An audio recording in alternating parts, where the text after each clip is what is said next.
2 weeks after first contact with the Vrokor fleet, Ambassador Susan Blackwell stood before the Interstellar Council once again. The chamber was full with representatives from all human settlements present either in person or through holographic projection. The Vrokor have officially withdrawn their declaration of war, Susan announced. The words were simple, but they carried the weight of a momentous diplomatic achievement. President Jack Nelson smiled. And what do they wish to do now that they no longer plan to fight us? That's the interesting part, Susan replied. After recovering from the initial shock, Grand Marshal Jusk-Tar has asked if his people might join the human commonwealth. A murmur of surprise and approval spread through the council chamber. Back at the Vrokor fleet, enormous changes were already underway. Human engineers were helping retrofit the alien ships with modern technology as a gesture of goodwill. What would have taken the Vrokor centuries to develop themselves was being freely shared. Jusk-Tar watched as his flagship's old propulsion system was replaced with a small quantum drive. The engineer installing it, a woman named Carol Baker, explained how it worked in simple terms that even children could understand. Your entire society was built around this conflict, Carol said as she worked. Aren't you worried about what comes next? Jusk-Tar's expression was difficult to read, but his voice carried a mix of sadness and hope. For generations, we were united by our fear of humanity. Now, perhaps we can be united by something better.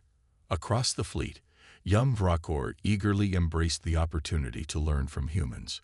They crowded around visitors, asking endless questions about Earth, human colonies, and the technologies that seemed like magic. 1 month later, the first Vrokor representatives arrived at the defense station orbiting Proxima Centauri. Admiral Stephanie Jones greeted them personally, shaking hands with officers who had been training all their lives to fight her people. "Welcome to human space," she said.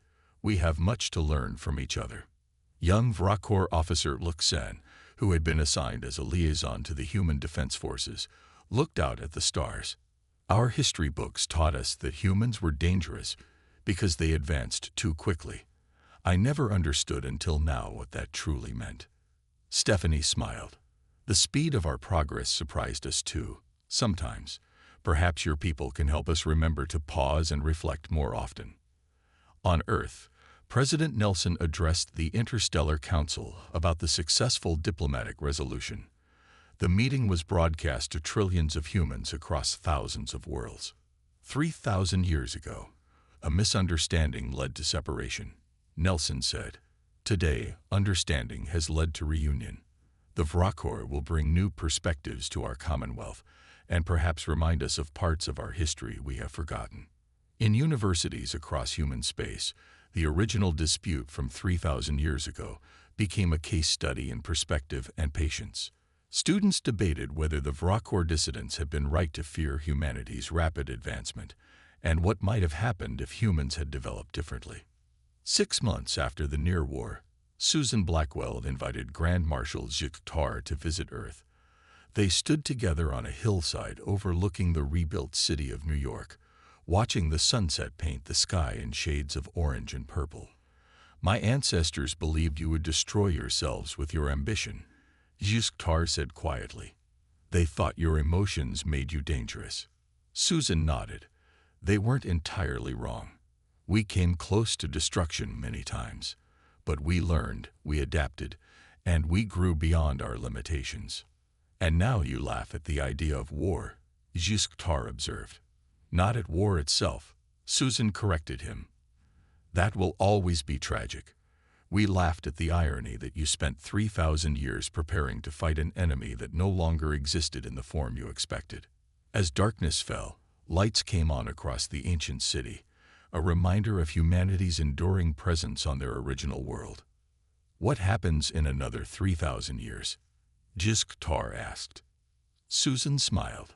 "That's the wonderful part. Now we get to find out together." Grand Marshal Jusk-Tar and his 4 officers followed Susan through the olive branch. Though the ship appeared advanced by their standards, nothing seemed impossible or magical. This gave Jusk-Tar a small sense of relief. Perhaps humans had not advanced as far as he had feared.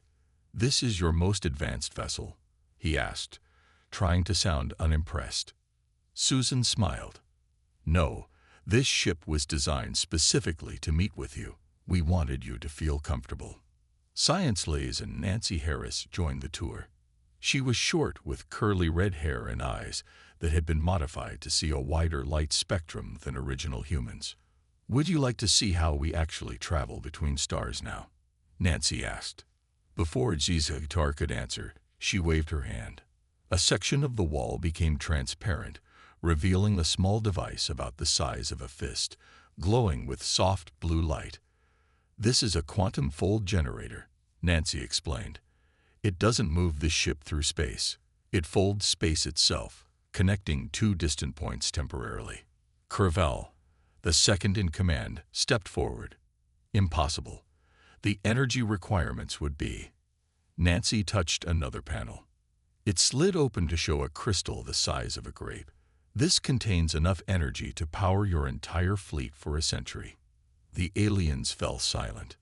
"Perhaps you'd like to see more," Susan suggested gently. In the ship's laboratory, Nancy demonstrated matter synthesis, creating a perfect replica of a Vrakor ceremonial dagger from nothing but energy and base particles.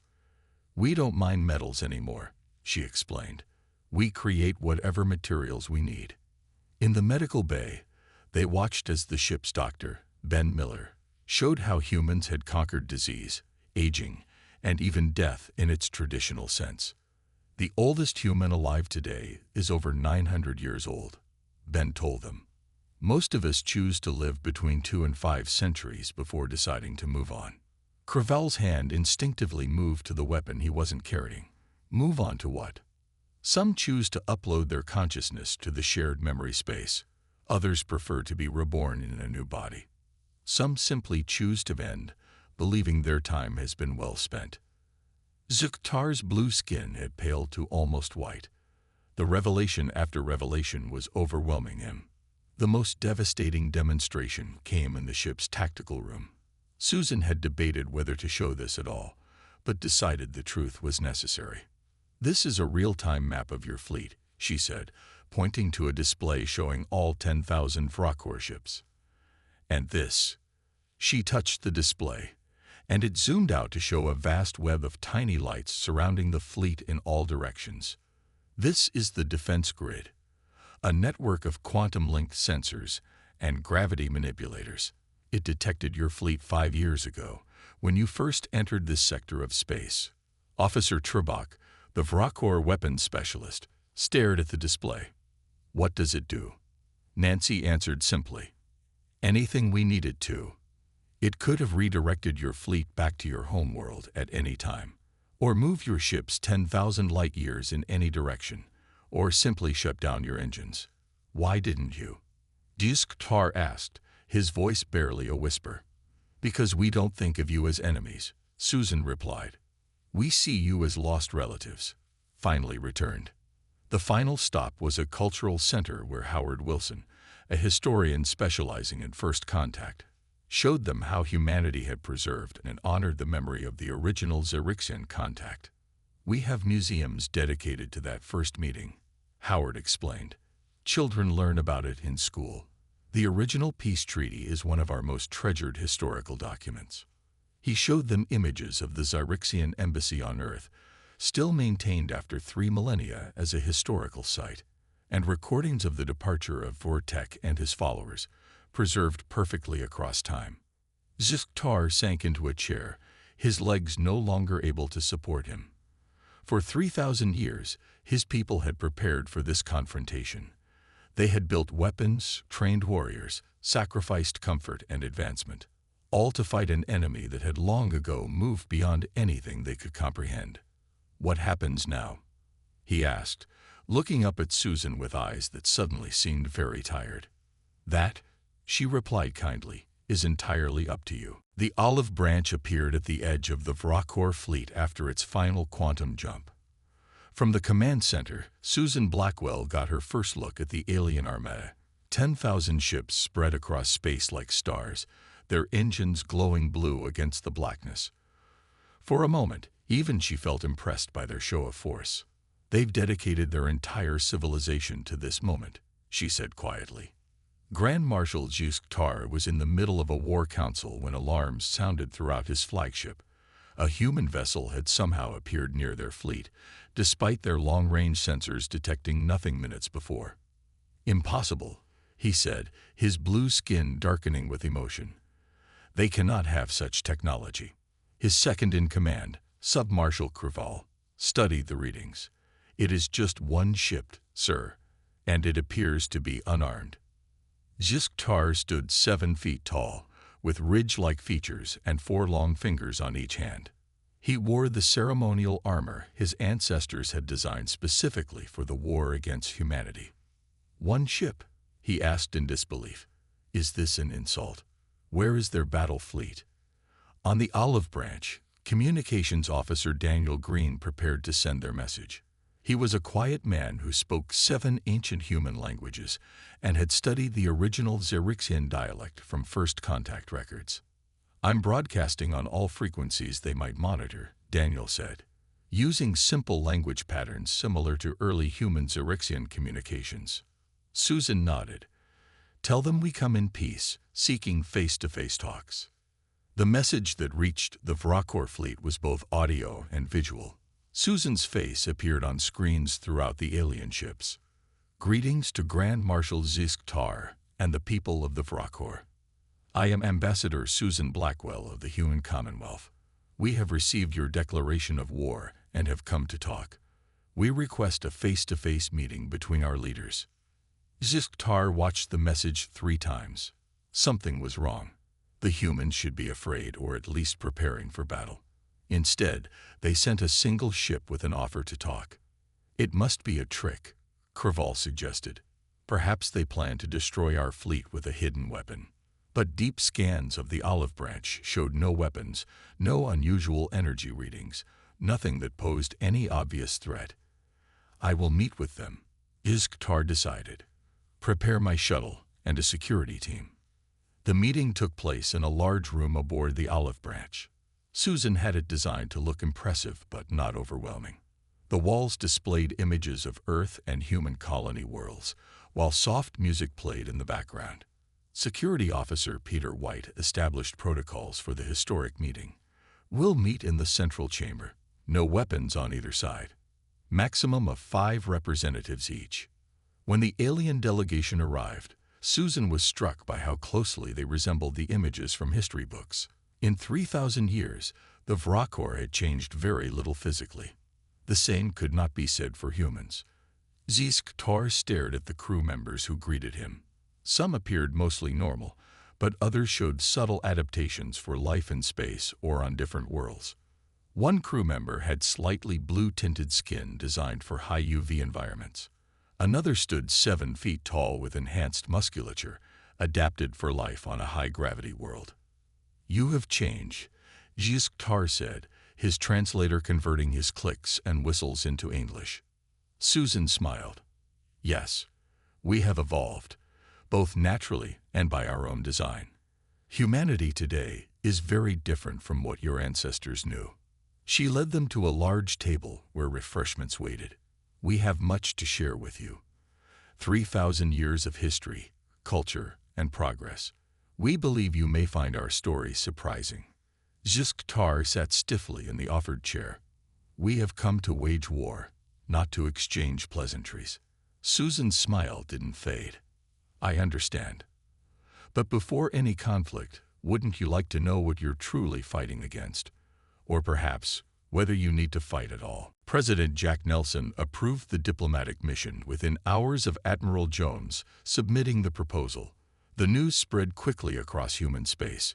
Instead of fear, the announcement sparked curiosity and even excitement among the population. We need a ship that looks like what they expect a human vessel to be, Jack said during the planning meeting. Something that won't terrify them with our actual technology. Ambassador Susan Blackwell volunteered to lead the mission. At 142 years old, she was relatively young for a diplomat, but had a reputation for handling unusual situations with grace.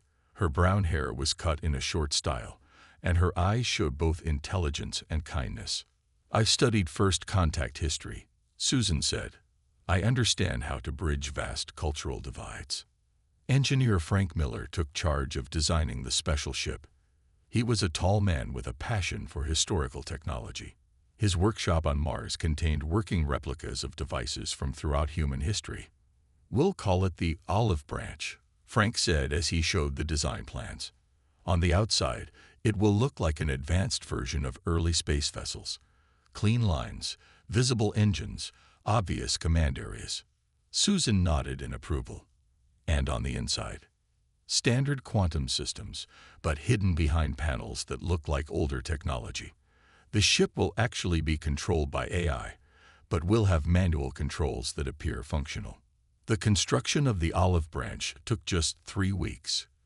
While it looked simple from the outside, the ship contained the most advanced human technology, disguised to seem thousands of years less developed than it actually was. News networks across human space covered the story with a mix of amusement and historical interest. Popular shows ran special features with titles like "The War That Wasn't" and "When Our Past Comes Back." One news anchor laughed as she reported, "The Vrakor have spent 3 millennia preparing to fight us. But in that time, we've moved so far beyond traditional warfare that their declaration seems more like a historical curiosity than a threat."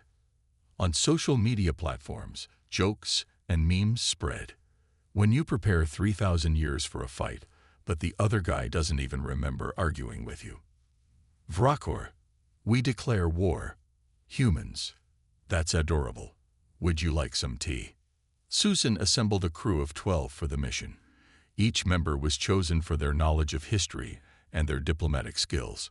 None were military personnel in the traditional sense, though all had received basic defense training as part of their education. "We're bringing gifts," Susan told her crew during their final briefing. "Cultural artifacts, historical records, art, music, and literature from the past 3,000 years. We want to show them who we've become, not confront them as enemies." The departure ceremony was held at Earth Orbital Station. Millions watched as the Olive Branch left dock and headed toward deep space. The ship would use a series of controlled quantum jumps to reach the Vrakor fleet in just 3 days, instead of the years it would take using conventional travel. "Remember," President Nelson told Susan before she left, "they've built their entire civilization around defeating us. Learning the truth may be devastating to them. Be gentle with their pride." As the Olive Branch disappeared into its first jump point, humans across thousands of worlds went back to their normal lives.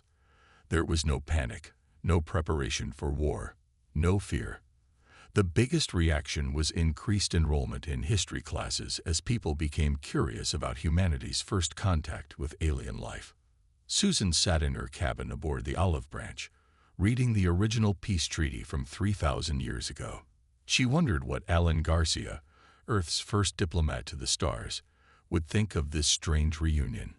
She hoped he would approve of meeting potential war with an offer of peace and understanding. Admiral Stephanie Jones gathered her tactical team in the command center of the Proxima Centauri defense station. Large screens showed different views of the approaching Vrakor fleet. The ships looked almost beautiful in their outdated design, with sleek hulls and glowing engine ports. "Let's break down exactly what we're dealing with," Stephanie said. The room contained the best military minds in human space, though in an era of peace, their skills were rarely needed. Lieutenant Ryan Cooper, a young officer with a gift for technical analysis, stood next to the main display. His fingers moved through the holographic controls, enlarging images of the alien ships. "Their propulsion system is fascinating from a historical perspective," Ryan said. "They're using a warp drive design that creates a bubble of altered spacetime around each ship. It was cutting-edge technology about 2,500 years ago." "Can they accelerate beyond their current speed?" Stephanie asked. "No, they're already at their maximum. That's why it will take them 2 years to reach the outer colonies." Olivia Martinez, a military historian with gray hair and dark eyes, stepped forward. In a society where most people lived for centuries, her choice to age naturally made her stand out. We need to understand how the Vrokor think they can win, Olivia said. Their ancestors left Earth when humanity was just beginning to explore space. They expect us to have advanced, but not to the degree we actually have. She touched a control, and the display showed Earth from 3,000 years ago. Ships that seemed primitive now orbited the planet. Back then, we fought with weapons that destroyed matter.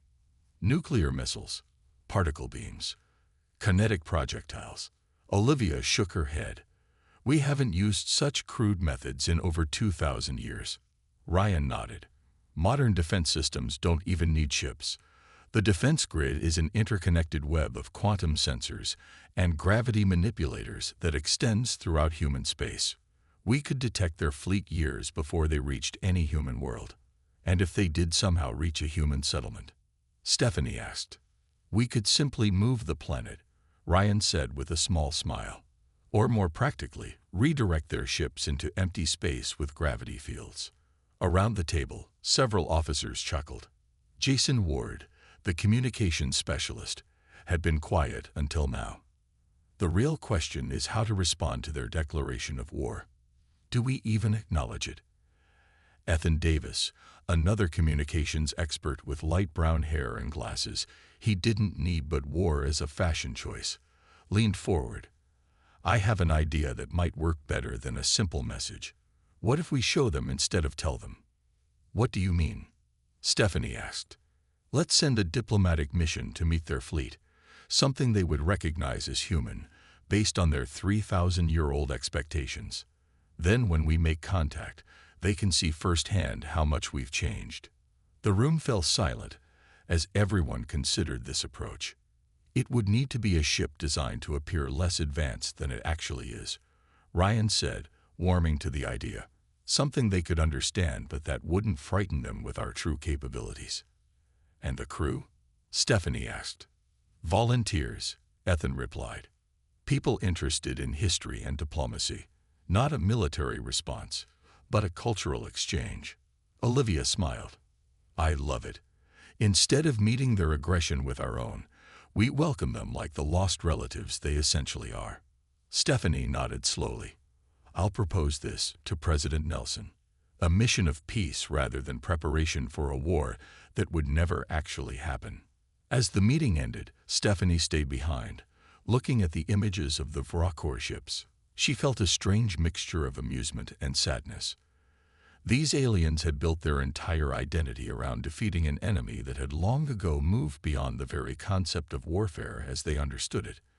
I wonder what they'll do, she murmured to herself, when they realize they've been preparing for 3,000 years to fight a war they can't possibly win, against an enemy that doesn't even want to fight. The Interstellar Council chamber floated in orbit around Earth.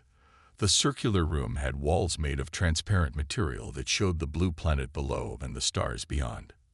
57 seats arranged in a circle faced the center, where a holographic display could show information to everyone at once. Council members arrived through jump gates, stepping through portals that connected distant star systems in an instant. Some were fully human in appearance. Others had adapted their bodies for life on different worlds, with subtle changes to skin color, lung capacity, or muscle density. A few had chosen more dramatic alterations, like extra limbs or enhanced senses. President Jack Nelson arrived last, wearing the simple white suit that was his office's only mark of distinction. He nodded to the gathered representatives as he took his seat. Thank you all for coming on such short notice, he said. As you know, we've received a rather unusual message.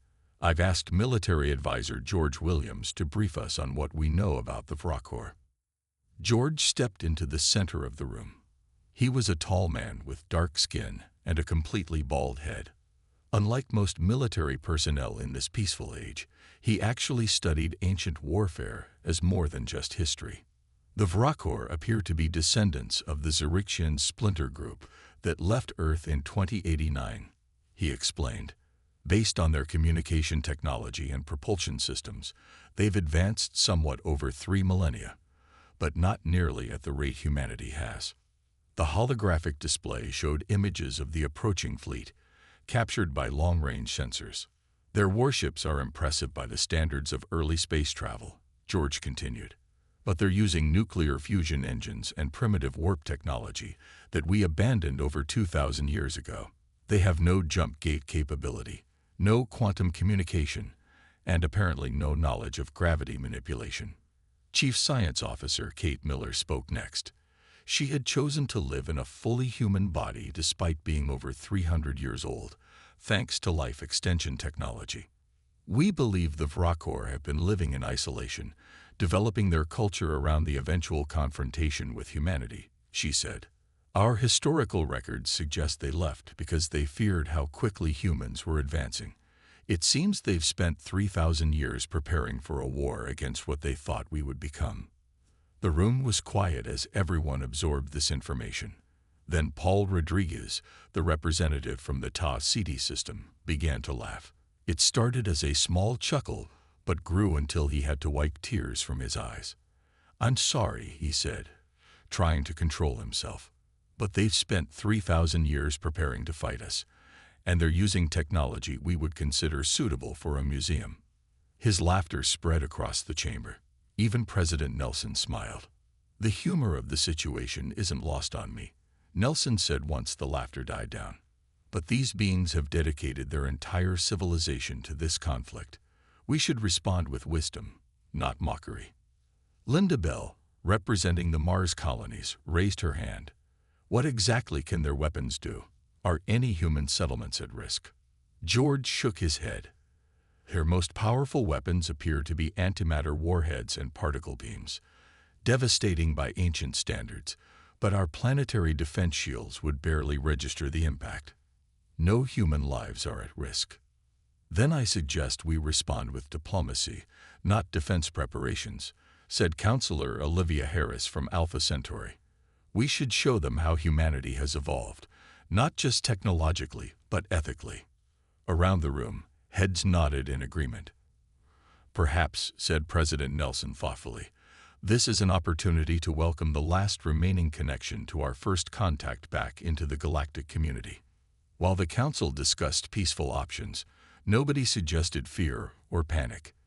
The idea that these aliens posed any threat to modern humanity was, quite simply, laughable. Admiral Stephanie Jones, watching from a communication screen, couldn't help but think how disappointed the Vrakor would be when they discovered the truth about modern humans. Year 5122. The vastness of space was home to humanity now.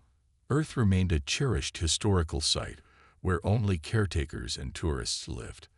Most humans preferred the custom-built worlds that offered perfect weather, ideal gravity, and landscapes designed for beauty and comfort. Admiral Stephanie Jones stood on the observation deck of the defense station orbiting Proxima Centauri. At 52, she had spent most of her life in space. Her dark hair was cut short in the military style that had somehow survived 3,000 years of changing fashions. The defense fleet under her command was mostly symbolic these days. Humanity hadn't faced a real threat in over a millennium. "Admiral, we're receiving this strange transmission," said Lieutenant Sam Foster, his young face looking puzzled. "It's using communication protocols we haven't seen in centuries." Stephanie walked over to his console. "Source: deep space from the direction of the Cygnus arm, but it's addressed specifically to Earth's leadership." The message appeared on the main screen, first as strange symbols, then translated by the AI. "To the leaders of humanity. This is Grand Marshal Zizktar of the Vrakor Empire, descendants of those who saw your true nature when others were blind. For 3,000 years, we have prepared. For 3,000 years, we have watched from afar. Your expansion stops now. We declare formal war upon all human worlds and colonies. Prepare yourselves for the justice you have long deserved." The room fell silent. Then Sam started to laugh. "Sorry, Admiral," he said, trying to compose himself. "But is this for real?" Stephanie wasn't laughing. Not because she was afraid, but because she recognized the name Vrakor. In the historical archives, there were mentions of a splinter group from humanity's first alien contact. They must be the descendants of those who left. "Verify this signal," she ordered, "and send it to President Nelson immediately." Within hours, the message had spread across human space, on thousands of worlds. People watched with reactions ranging from confusion to amusement. War was an ancient concept to most humans. The last armed conflict between human settlements had ended over 1,500 years ago. President Jack Nelson called an emergency meeting of the Interstellar Council. At 78, he was serving his second term leading the loose Federation of Human Worlds. His office was on New Washington, a planet with rolling hills and perfect blue skies. "The signal is authentic," confirmed his aide, Ben Wright. "And we've detected multiple ships headed toward human space. Based on their speed, they're using some form of antiquated warp drive." Jack sighed. "How long until they reach any human settlement?" "At their current speed, about 2 years." 2 years. Jack laughed. "They declared war from 2 years away." Ben nodded. "Apparently they don't have access to modern jump gate technology." Jack looked out his window at the peaceful world he called home. Across human space, trillions of people lived in prosperity and harmony, with technology that would seem magical to their ancestors from the time of first contact. "We need to convene the council," he said. "This is more of a historical curiosity than a threat, but we should treat it seriously." Messages went out to all 57 council members representing the major human settlements. They would meet in orbit around old Earth, a symbolic choice given the nature of the situation. Meanwhile, in deep space, a fleet of 10,000 Vrakor warships continued their slow approach. Inside the lead vessel, Grand Marshal Juktar, a tall blue-skinned alien with ridge-like features, watched the stars. His people had dedicated their entire civilization to this moment, maintaining the ancient grudge across countless generations. "Soon," he told his officers, "humanity will face the consequence of their reckless advancement. Our ancestors were wise to see the danger they posed. None of them could imagine the response that waited for them, or how much humanity had changed in 3,000 years." The silver ships appeared in Earth's sky on a warm June morning in 2089. 7 massive vessels, each shaped like elongated diamonds, hovered silently above major cities across the globe. Humanity held its breath. Alan Garcia was eating breakfast with his wife when the call came. As Earth's top diplomat, he had trained for many scenarios, but first contact with aliens wasn't one of them. Within hours, he found himself in a secure room beneath the Pentagon, surrounded by military officers, scientists, and government officials. "We need to establish communication before someone does something stupid," Alan said, straightening his tie. The tension in the room was thick enough to cut with a knife. Lisa Peterson, the stern-faced head of Earth's Defense Force, disagreed. "We should ready our weapons systems. We know nothing about their intentions." Alan shook his head. "If they wanted to attack, they would have done so already." The aliens called themselves the Xerixians, a confederation of 7 different species who had been exploring the galaxy for millennia. Their translator devices converted their high-pitched whistles and clicks into perfect English. They seemed genuinely surprised by humanity's level of technology. "Your species has advanced remarkably quickly," said Keylorn, the Xerixian ambassador, his blue skin shimmering under the lights of the United Nations chamber. "Most races take twice as long to reach your current development stage." The peace treaty negotiations lasted 3 months. Ellen worked tirelessly, often sleeping only a few hours a night. The aliens were peaceful but cautious. They had encountered violent species before and had detailed protocols for first contact scenarios. During one late-night session, Keylorn revealed something troubling. "Not all of my people agree with this peace treaty. Some believe your rapid advancement indicates dangerous potential. They fear what humans might become in a few thousand years." Alan laughed it off. "In a few thousand years, I hope we'll be good neighbors and friends." The treaty signing ceremony took place on a specially built platform in Central Park. Billions watched the live stream as Alan and Keylorn touched ceremonial pens to the document. Lisa Peterson stood nearby, her eyes constantly scanning for threats. Despite her military background, even she had to admit the historic importance of the moment. Today marks the beginning of a new chapter for humanity, Alan said to the cameras.